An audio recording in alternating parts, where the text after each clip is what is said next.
wish there was a way to balance this thing. I mean, I can do it this way. Got to figure out the best way possible. So when I spoke with Mike, the beard was actually longer than the computer screen. Oh man. Dan, it's Oh, this. wait, there Oh. we go. There we go. There we are. Hey, All right. How's it going? amazing. What about you? Good. Very good. Awesome. This is truly an honor. So thank you for taking the time to do this. Yeah, no problem.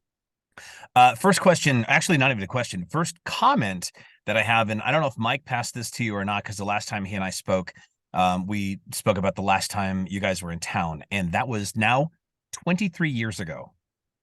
What? Yeah, Damn. no lie. Where's this? Reno, right? It is.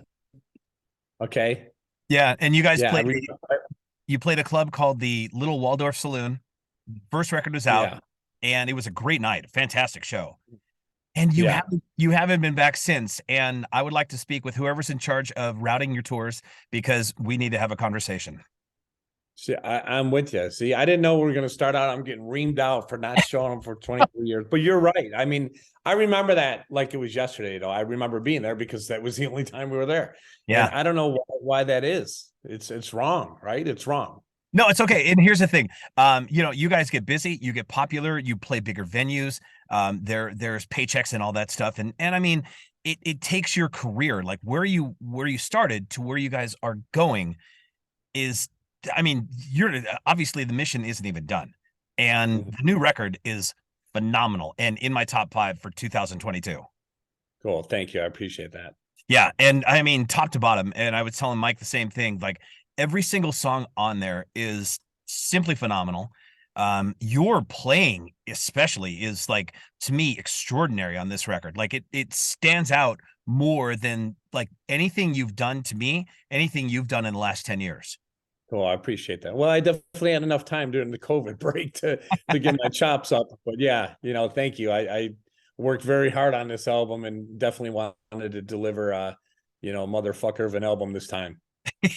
Where do you draw inspiration to write some of the riffs?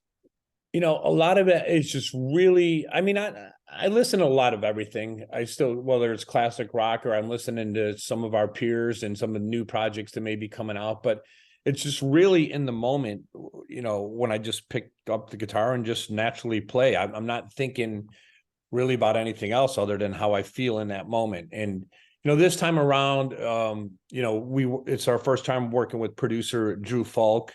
And it was like a little bit of a learning curve when we first got in the studio, and me and him just gelled right away. And he's a drummer by nature too. I mean, he can play guitar. He's a very well rounded musician, but drums is his first instrument, I would say. And then so a few times I was asking him just kind of come up with some beats, throw some beats at me to get a different outside perspective. And that was pretty inspiring. It's just like any musician who's like jamming and improvising with some new guys or going to a jam night and jamming with some other great musicians. Sometimes it pulls something new out of you and you learn from each other. And that was kind of the case here. We were kind of just throwing some beats around, some rhythms, and I'd say half this album, they were just brand new riffs that came out in the moment. Mm-hmm.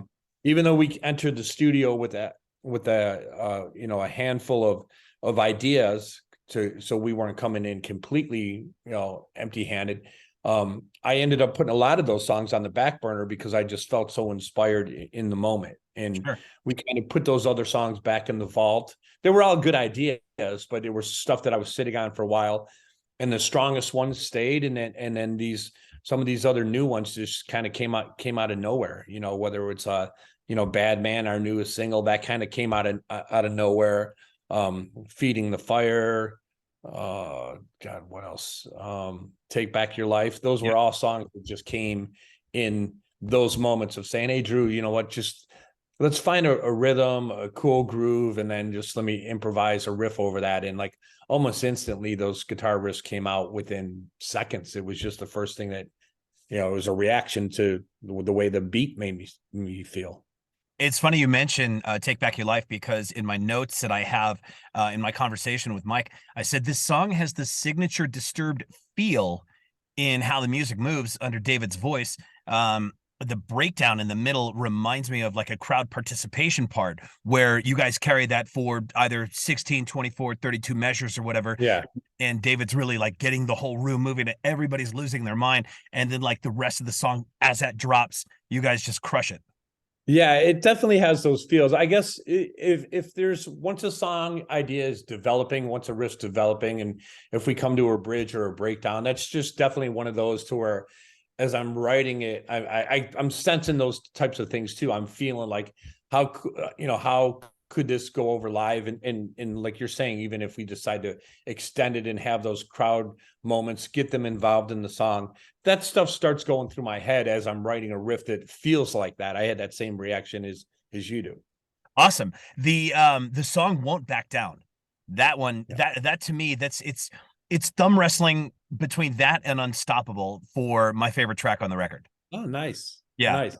Because What I like to hear out of all the interviews we've been doing lately, that everybody like picks like a different one, and that I love to hear, because it's not just like one obvious song or just the single. I like that people pick some of the deeper tracks, like that as well too. So I feel like we've done our job if we're connecting with all different songs for people, not just an obvious single or two. and today being Eddie Van Halen's birthday, did you draw inspiration from obviously him and other guitar players growing up? And if so, which one really stood out in particular? Yeah, I mean, Eddie was obviously a huge inspiration on just about every guitar player of my generation growing up. Yeah, I mean, he just pioneered the way of playing and the way of approaching it, and the things he made that guitar sing the way he did. And I know there's always a debate of was he really the one that invented finger tapping or not? And there's some, I don't know, Italian guitar player that might have. It doesn't matter. He brought it up, in a way that just like nobody's seen before and nobody heard before. And these little interludes and musical pieces, not besides his solo of Eruption, and that just saw these other little musical pieces that he would come up with, was just like nothing you've ever heard before. It was crazy. So he was always a big inspiration and big reason why I wanted to be a guitar player. When you guys did go into the studio and you're finally able to see each other, and after being apart for so long, did it was it just like instant, or did it take a moment for some practice to like, okay, let's get back into this? Wait, now we're back into it. It took the only time like when COVID hit and we had all that downtime, and personally, some of us were going through some stuff. I know Mike just went through a divorce at the start of COVID. I was going through a divorce, so I wasn't really in the right headspace to even think of writing music just yet. Even though there's going to be inspiration there eventually that comes out because it's life experiences. I wasn't quite ready to sit in the room and play anything just yet. I was trying to work through my personal problems with it. And but when the time did come, it was like riding a bike again. Once we got back out on the road, and it was like the fall of 2021, we did like 5 shows. That was like it for the year, for fall of 21. Yep. We had a couple of days off. We went down in Florida to meet up with a friend of ours who's Dave Fortman. He's a producer. He was also one of the original guitar players from the band Ugly Kid Joe. Oh, no kidding. So he became a really great producer over the years. He did the first Evanescence album, which was huge. He did a couple Evanescence albums. He did Godsmack, a couple albums. He did Slipknot, Mudvayne's first album he did. So he's had a great run as a producer. And I thought, maybe we just pop into his place. And it was a new friendship between me and him. We never met before, but I always had, mutual respect for each other. But I said, hey, maybe we just need to get in a room again. So we went into his place, and it was very laid back. I mean, it was literally at his condo. It wasn't even going to a studio. We just sat in a tiny room, me, Mike, and David, and Dave Fortman. And I mean, it was like maybe a 10 by 12 room with the four of us and a council. And Wow. I just grabbed the guitar off the wall and we just start improvising ideas right out the gate there. And Won't Back Down was one of those songs that came about there in that moment, as well as Hey You and Divisive and Unstoppable. Those songs all within like a 2-day session, I think, with him. And it wasn't even to demo them, it was just to improvise and just record the idea, like quick hit record. It wasn't even trying to track it properly. Let's just try to get the ball rolling. So after we left there, we felt like very excited again. It was like I said, it was like getting back on that bike again and just being like, hey, we still got this, and this feels strong. And it was exciting, and it kind of set us up for setting a goal for when to hit the studio. You mentioned Dave and then Ugly Kid Joe and the connection, and all of a sudden, like, I start to kind of put this whole musical tree together in my head as you're talking about that, because I'm thinking, wait a second, then maybe that's how Shannon Larkin, Godsmack's drummer, got tied in, because he was part of that whole Ugly Kid Joe, Wrathchild America, Right. Candlebox, and like everything, that whole thing. And um Right. so going back real quick, going back to summer 99, Candlebox played a show here, and I had no idea Shannon was in the band, and I'd been friends with him at this point for about 7 years, because actually no, about 8 years, because when he was in Uh-huh. Child America, and they opened for Pantera here, but like we struck up a friendship, and it lasted. And then he walks in the room 8 years later, and we see each other. It was like, oh my God, and like big hugs. And then I ran Yeah. into Kevin. He was like, how do you know Shannon? I was like, super long story, but you have a great drummer on your hands. So Oh yeah. he's Yeah. incredible. Shannon's a monster. Yeah, he's a monster player. But yeah, they had that connection because even Dave Fortman, I think he grew up in like Louisiana or something. But then when he was living in California, like and dealing with Santa Barbara bands, and Mhm. I think even his relationship with Mikey from Snot, when Snot first came out, Yep. and then obviously with Shannon and everything. So there was, I'm sure that there's with that long friendship in the history there, that's probably a big reason why Godsmack, came to Dave Fortman as well too. Sure. And like I said, plus his success with those albums. I mean, when he hit it out of the park with that first Evanescence album and the first Mudvayne album, Yep. and then I forgot the name of what it was. He did a Slipknot album. I'm forgetting which album that was. Um, Um, it but wasn't Iowa. It was it the third one? no, I think it was third one with like Psychosocial. I think, Yeah. yeah. So I believe that was the one. So he's done a really great job with those bands, but obviously he's dealing with great bands too. So those guys were going to deliver regardless. Totally.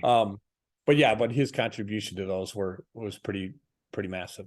So real quick, I know that there's only a couple more moments, and I want to just address a couple things real quick. With obviously some downtime, have you guys been warming up for tour or anything? And if so, do you have like a certain set planned, or are you going to rotate through all of the albums? We're trying to do a good variety of and pick as much as we can between every album. I mean, it's a good problem to have. I mean, Yeah. we're in a position now with this long of a history to where we're, even with some of the singles, we're leaving some number one singles off the set list because thank God, pat ourselves on the back on this. We've had a lot of good hits with it. So, Yes. but we're gonna try to change up the set list, at least have a couple different sets, so the fans aren't always just gonna get the same set. But we're trying to finalize ideas. The tricky thing with us is because we want to give them a show too, not just play the songs. We want to give them a visual aspect, whether we bring some pyro or video or whatever we decide to do.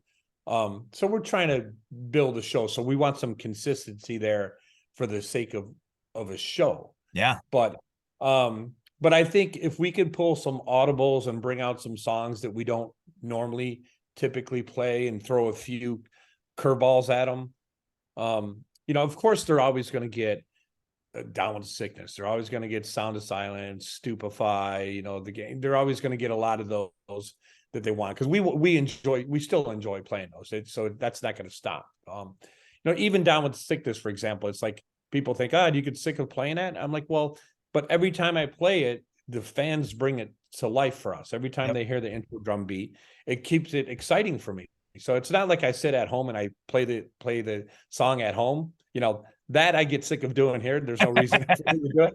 But when I'm on stage, it's a whole different story. So, but yeah, but long story short, I'm hoping that we can throw a couple different songs in there and have a little bit more variety, so that each market we could change it up a little bit here and there. And are there any bands that you have not toured with that you would like to tour with? Yeah, a proper tour. I mean, it would be nice to freaking tour with Metallica. I mean, we're on the same management. It would be nice if we could pull it together and put us on some of those shows.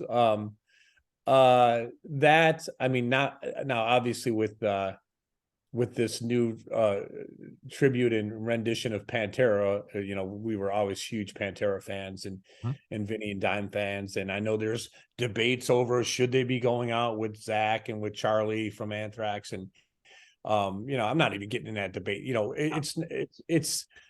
There couldn't be a better choice than Zach and Charlie, in my opinion. I'm me as a fan, I'm glad they're out doing it. I'm glad they're playing it.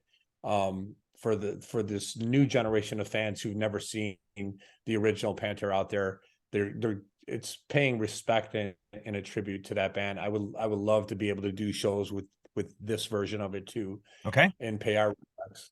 I don't know. There's so many good bands out there. I mean, we've toured with so many greats, and I still would love to do it. I mean, we've toured with Korn a lot over the years. I would still love to do more with Korn. Awesome. They always bring it. Jonathan's on fire all the time. They're just such a great band. God, I would like to. I'd probably have a bunch of different answers every day if you asked me who would you want to tour with, because there's so many good ones out there. But that's the first ones that come to mind. And lastly, before going back out on the road hopefully you guys are going out this year. Before going back out, do you prefer stadiums? Do you prefer arenas? Would you rather do something smaller? Like, so for those who don't know, like, if I'm about to reference a room that you have out there, Aragon Ballroom, which is about 5,000, or I'm going to now reference a much smaller room. Would you like to do an intimate set, like a what do they call that? A residency at a Shuba's, which holds what, like maybe 400, Oh 500? wow. Yeah. So Yeah. You know what? I really I like them for different reasons. I do love playing the small intimate rooms, because it's something special about that. It's a nice reminder bringing us back to those days of starting out as a struggling band, driving around the US and Canada in an RV, driving ourselves, night after night, looking at the maps. We didn't even have GPS back then. We're like in the middle of the night, I'm trying to be, co-pilot, with the flashlight. We didn't even have lights on our phones back then, and just trying to be a co-pilot of telling whoever's turn it is to drive how to, where to go for the next 1,500-mile drive ahead of us somewhere. Yep. So I love doing those small rooms as a reminder of where it started. But then, it's also something cool about looking out to a sea of people in a big amphitheater, and, the people now with technology holding up the lights on their cell phones or whatever, and those big moments of seeing a sea of people. And it is a powerful image. I mean, I still get chills up my spine, and I have to pinch myself still to this day of being very grateful and thankful that we've had this long of a career, and that the fans have stood by us throughout our career. Well, Dan, I want to say thank you first and foremost for taking the time that you have. And I mean, I could honestly, if you had the time, I would love to talk to you for an hour, but I know that you have radio stations upon interviews and this, that, and the other to work through and get through. And I'm really grateful for your time, and can't wait to see you guys back out on the road. Yeah, thank you, man. And anytime, hey, if you want to chat more, then hit us up again and set it up. If I got time, which I do right now at the moment, I'd be more than happy to talk again. Awesome. Thank you so much, Dan. I really appreciate it. All right, brother. Be well. Cheers, man. See you soon. Bye. Adios.